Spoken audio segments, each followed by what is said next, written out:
کوئی ایسی نیکی کہ آپ سمجھتے ہیں کہ آپ اس کے مستحق نہیں ہیں، آپ اس کی استطاعت نہیں رکھتے، آپ یہ سمجھتے ہیں کہ یہ میرے بس میں نہیں ہے، تو آپ یہ چاہتے ہیں کہ میں اس کے ثواب سے محروم نہ رہوں، تو پھر آپ کسی دوسرے کو اس چیز کی ترغیب دلا کر آپ اس کے ساتھ ثواب میں شریک ہو سکتے ہیں۔ جی ہاں، بالکل حدیث پاک ترمذی شریف میں ہے، اللہ کے حبیب علیہ الصلوۃ والسلام ارشاد فرماتے ہیں الدلالۃ علی الخیر کفاعلہ، کہ نیکی کی طرف ترغیب دلانے والا نیکی کرنے والے کے برابر ہے۔ اگر آپ اس نیکی کو حاصل خود نہیں کر سکتے لیکن آپ کسی دوسرے کو اس کی طرف ترغیب دلاتے ہیں، مثال کے طور پہ کوئی شخص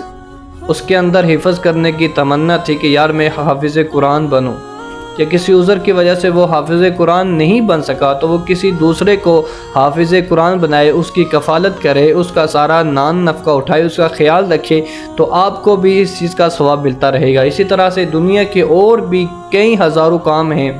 کہ جو آپ کسی دوسرے کو ترغیب دیں گے، آپ کی ترغیب دینے کی وجہ سے، آپ کی اس کو نیک کام کی طرف رہنمائی کرنے کی وجہ سے آپ کو بھی اس کا اجر ملے گا۔ اللہ تعالی ہم سب کو عمل کرنے کی توفیق عطا فرمائے۔ جزاکم اللہ خیرہ۔